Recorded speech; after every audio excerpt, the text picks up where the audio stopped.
फिर से कहें हालेलुया। ऊंची बात से कहें हालेलुया। हालेलुया। आप सब बैठ जाएं और अगला समय प्रभु के वचन से, जो परमेश्वर ने वचन आपके लिए भेजा हम सब के लिए, जो हमारी आत्मिक उन्नति के लिए, जो हमारे जीवन की असली खुराक है, जो मन्ना, जो खुराक प्रभु ने भेजी है, आज उसे हम सब ग्रहण करें और आत्मिक उन्नति के मार्ग पर हम दौड़ने लगे। कहें आमीन।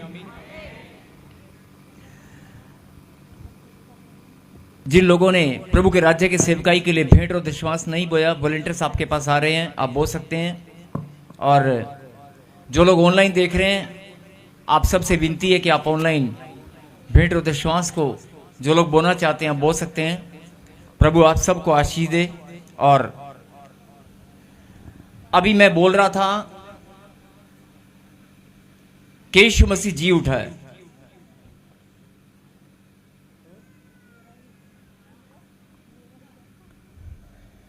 और मैंने कहा कि बहुत सारे लोग विश्वास करते हैं और बहुत सारे लोग विश्वास नहीं करते। जो मैं उन लोगों की बात नहीं कर रहा हूं जो प्रभु को नहीं जानते या नहीं मानते। मैं उन लोगों की बात कर रहा हूं जो प्रभु को मानते हैं, परमेश्वर में विश्वास करते हैं, लेकिन कहीं ना कहीं उनके जहन में यह बात घूमती है कि यीशु मसीह जी उठा है। हम विश्वास करते हैं लेकिन हमने नहीं देखा, हमें कभी दिखाई नहीं दिया, लेकिन बस विश्वास करते हैं। तो आज मैं उन्हें बताना चाहता हूं कि अगर आपका विश्वास मजबूत है, अगर आपका विश्वास सच्चा है, तो आप यीशु मसीह को आज अभी यहीं पर बैठे बैठे देखने वाले हो। कल या परसों नहीं, आज अभी इसी वक्त। जो ऑनलाइन देख रहे हैं वो भी अपने जीवन में आज अभी इसी वक्त देखने वाले हैं। बोला आमीन। बहुत सारे लोग सोच रहे होंगे कि यीशु मसीह आज दिखाई देंगे। नहीं नहीं नहीं, ऐसे नहीं हो सकता। ऐसा होगा, जरूर होगा, और आप अभी गवाहियां दोगे कि यीशु मसीह को मैंने देखा है। आमीन। जो लोग बोलते हैं कि मैंने कभी नहीं देखा, वो लोग बोलेंगे मैंने अभी अभी देखा है। हालेलुया। नहीं, आइए एक प्रार्थना सब लोग मिलकर अपनी आंखों को बंद करें और मेरे पीछे कहें, हे परमेश्वर, हम सब मिलकर धन्यवाद करते हैं आपके जी उठने की सामर्थ के लिए, आपके पुनरुत्थान के लिए। आपने मौत को हराकर जीवन को जीत लिया है। मैं बहुत आनंदित हूँ। हे परमेश्वर, आपके जी उठने की सामर्थ के लिए, आपके पुनरुत्थान के लिए मैं आज फिर से धन्यवाद करती हूँ। कहीं आमीन। अब नहीं कर सकते हैं, तालियों में कंजूसी ना करें, तालियों में धन्यवाद। यस,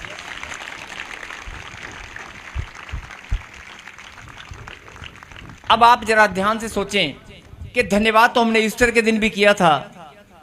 धन्यवाद तो हमने ईस्टर के दिन भी किया था कि ईस्टर के दिन यीशु मसीह जी उठे थे और हम सब ने नाच कर झूम कर खुशी मनाई थी और धन्यवाद की भेंट प्रभु के चरणों में अर्पित की।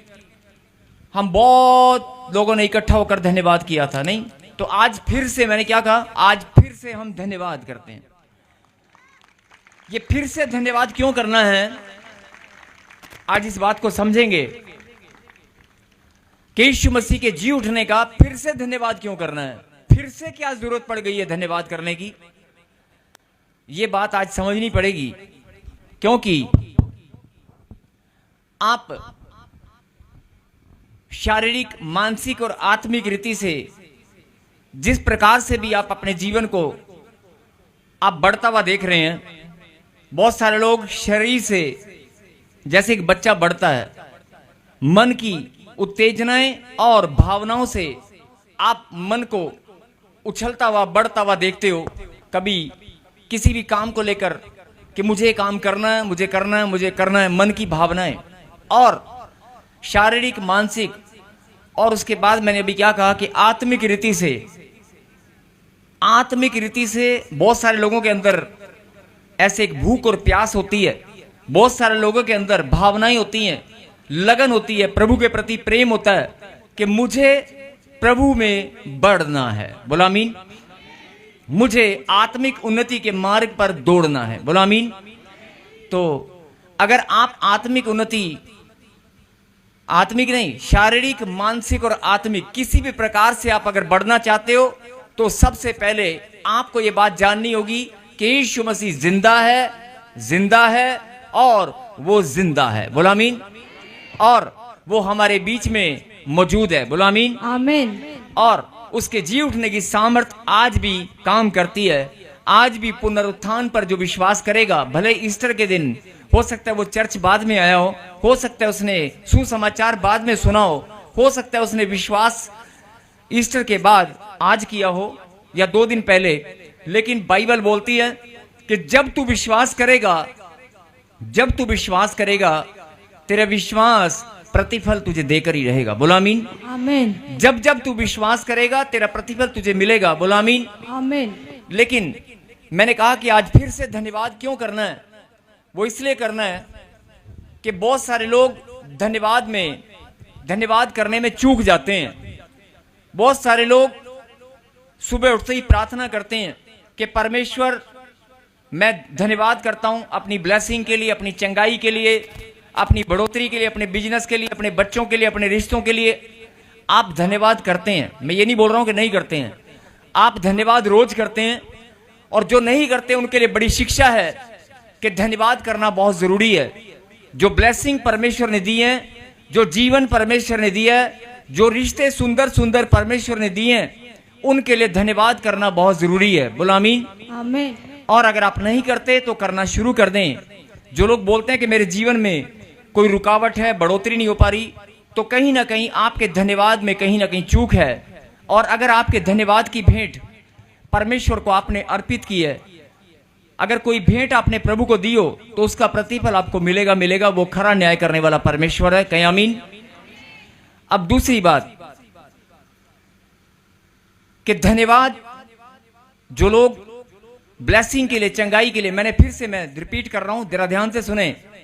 जो लोग बोलते हैं कि मैं सुबह उठते ही प्रार्थना करते हैं, बाइबल पढ़ते हैं और बोलते हैं कि परमेश्वर मैं आज के दिन के लिए धन्यवाद करती हूं, आज के दिन के लिए धन्यवाद करते हैं, आने वाले समय के लिए धन्यवाद करते हैं, बीते हुए पल के लिए, बीते हुए समय के लिए हम धन्यवाद करते हैं कि जो जीवन में प्रभु जी तूने मुझे संभाला है, पिछले दिनों में तूने बहुत मेरी सहायता की है, मुझे संभाला है, मुझे बल दिया है और मेरे रिश्तों को संभाला है, मुझे बहुत सारी आशीष और खुशियां दी हैं।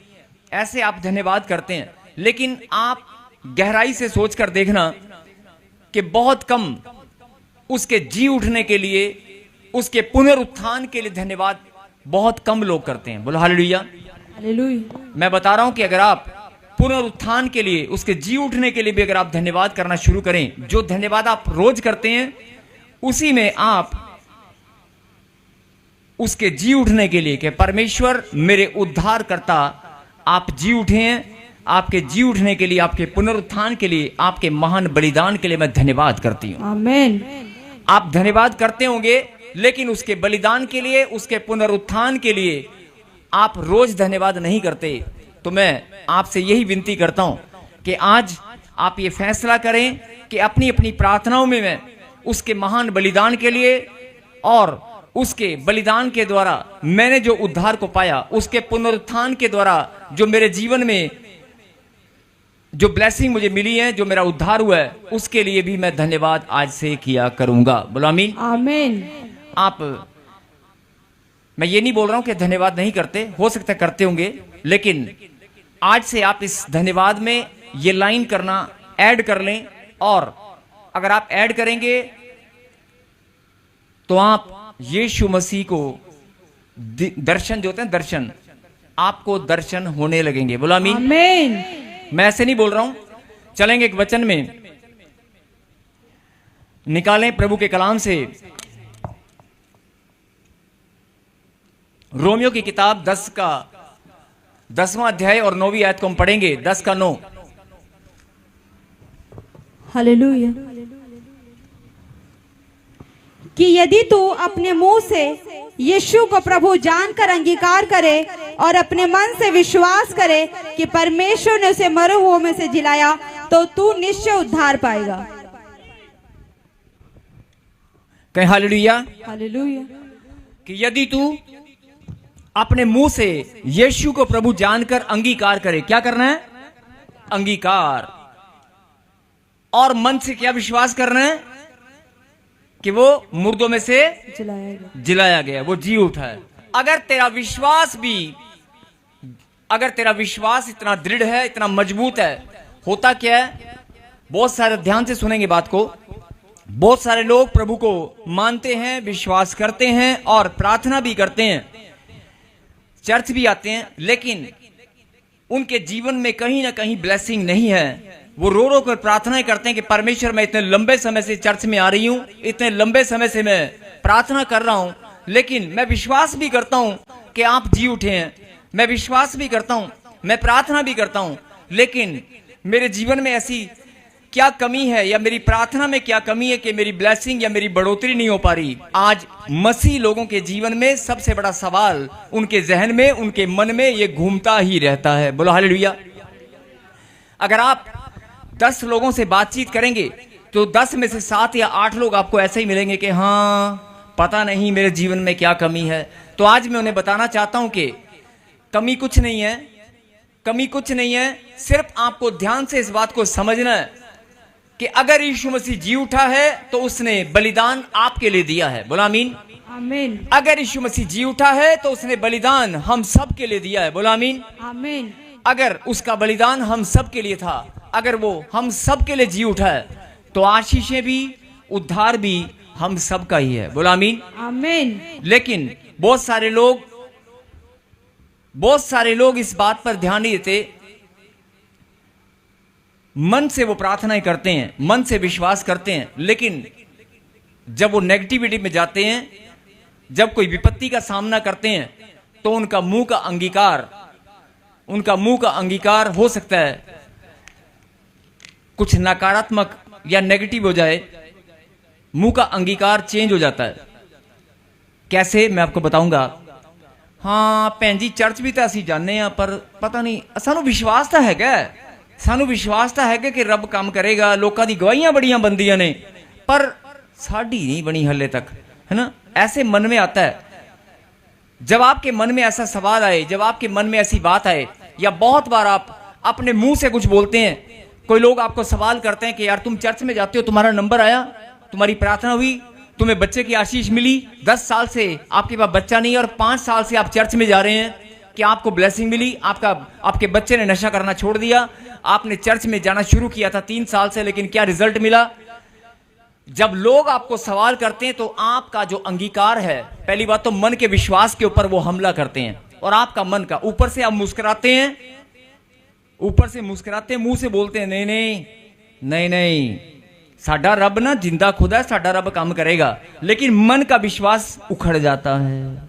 जब भी कोई आपको सवाल करता है, जब भी कोई आप पर उंगली उठाता है, आपकी ब्लेसिंग के ऊपर, आपकी चंगाई के ऊपर, आपके जीवन के बदलाव के ऊपर, कि तेरी जिंदगी बदली या नहीं, आपके मन में, अपनी आत्माओं में आप अपने आप चेक कर सकते हैं।